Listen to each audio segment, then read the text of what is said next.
창세기 22장 9절에서 14절까지 말씀입니다.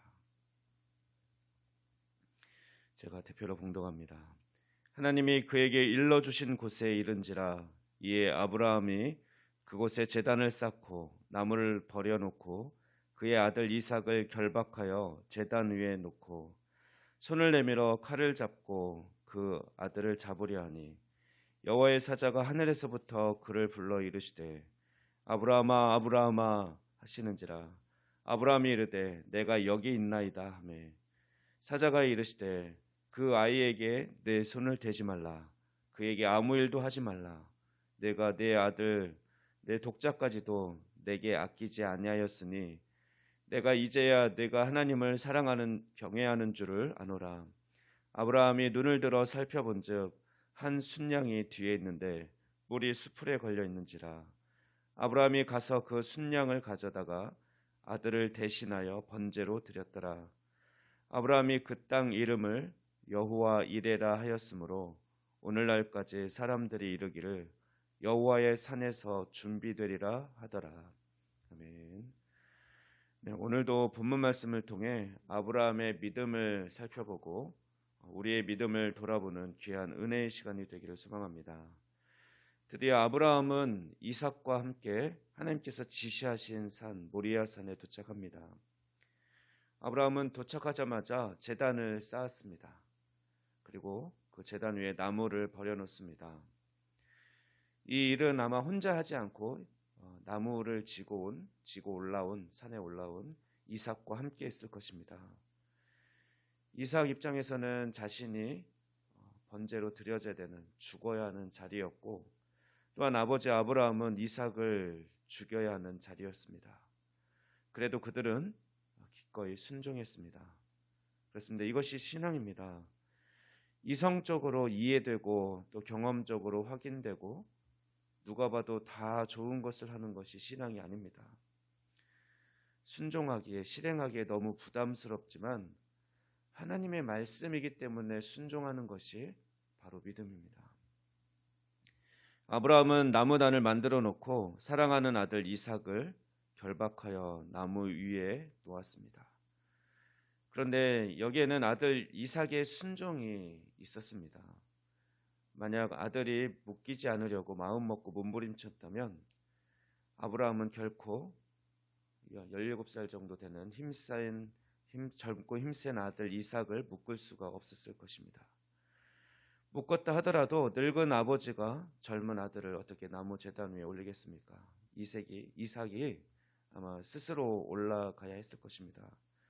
마치 순한 어린 양처럼 그렇게 아마 이삭은 행동했을 것으로 생각됩니다. 그런데 이런 모습이 바로 아무 말 없이 십자가에 달려 죽으신 우리 구주 예수님의 모습이었습니다. 우리는 여기서 다시 한번 중요한 믿음의 원리를 발견합니다. 그것은 바로 믿음은 순종이라는 것입니다. 그리고 그 순종에는 대가가 따른다는 것입니다. 아픔과 고통을 지불하는 대가입니다. 대가 없는 순종이 없고 또 순종 없는 믿음이 없습니다. 여러분은 하나님의 뜻을 이루기 위하여 하나님을 믿고 따르는 데 있어서 어떤 대가를 치르셨습니까? 우리는 믿음을 너무나 값싸게 생각하고 너무 쉽게 생각하고 있지는 않은지 돌아봐야 합니다. 초대교회 성도들은 그리스도인이라고 불리는 것이나 또 최초 복음이 우리나라에 들어왔을 때도 마찬가지인데 우리 믿음의 선조들이 세례를 받는 것은 내가 예수님처럼 죽어도 좋다, 순교당해도 좋다, 예수님을 믿다가 죽을 수도 있다라는 결단으로 세례를 받고 신앙생활을 했었습니다. 오늘날 우리도 이 예배가 마지막 예배일 수 있다라는 각오, 오늘을 살아가는 믿음이 하나님 앞에 서기 전 마지막 최후의 하루라고 생각하고 신앙생활을 할 수 있어야 합니다. 그때 우리는 믿음을 귀한 것으로 여기며 살아갈 수 있을 것입니다. 이제 10절 11절 말씀 보면 아브라함은 칼을 잡은 팔을 높이 들어서 아들 이삭을 잡으려고 합니다. 그런데 바로 그때 하늘에서 아브라함아 아브라함아 다급하게 부르는 음성이 들립니다. 여호와의 사자가 불렀다고 기록하고 있습니다. 그 음성은 내 아들을 죽이지 말라라는 것입니다. 그렇습니다. 하나님은 그동안 침묵하고 계신 거, 명령만 하시고 어디 딴 데 가신 것이 아니라 계속해서 이삭과 아브라함을 하나하나 살펴보고 계셨던 것이죠. 주목하고 보고 계셨던 것입니다. 하나님은 아브라함의 믿음의 행위를 받으시고 아들을 죽이려는 동작을 멈추게 하셨습니다. 하나님의 목적은 이삭을 죽이는 것이 아니라 아브라함의 순종을 보기 원하셨기 때문에 그렇습니다. 하나님은 자기 아들을 아낌없이 기꺼이 하나님께 믿고 맡기고 드리기로 결정한 아브라함을 보면서 이제야 네가 하나님을 경외하는 줄을 내가 알겠다라고 말씀하십니다.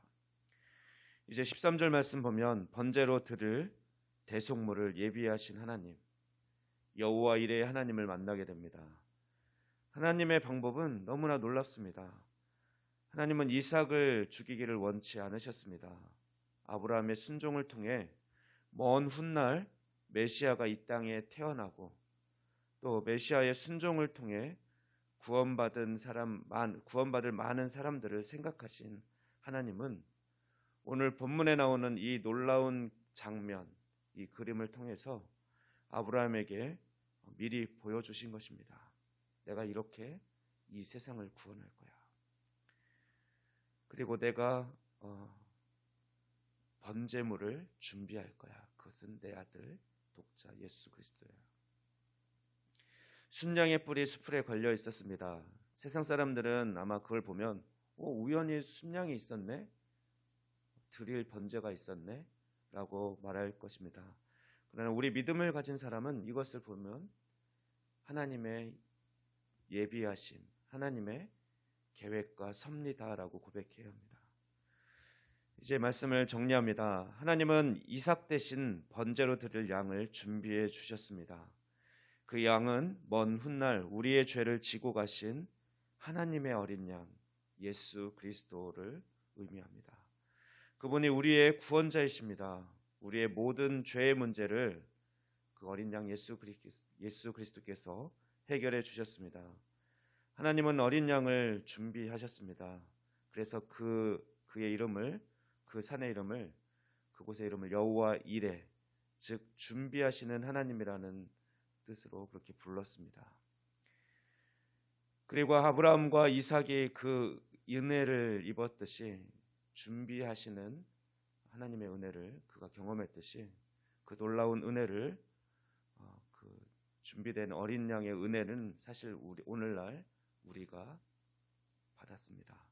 그러므로 우리는 그 놀라운 구원의 은혜, 어린 양을 준비해 주신 하나님의 그 크신, 이 세상을 사랑하신 그 크신 사랑을 오늘도, 그 놀라운 은혜를 오늘도 찬양하며 나아갑시다.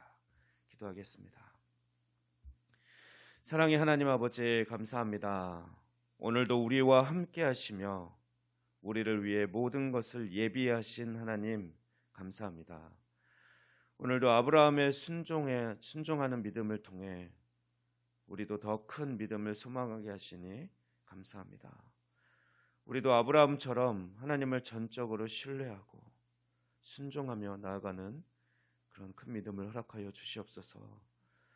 또한 우리가 구원의 하나님을 날마다 찬양하고 또 예수님을 아직 알지 못하는 자들에게 복음을 증거하는 복된 삶이 되도록 인도하여 주시옵소서. 우리를 죄에서 대속해 주신 우리 구주 예수 그리스도의 이름으로 기도하옵나이다. 아멘.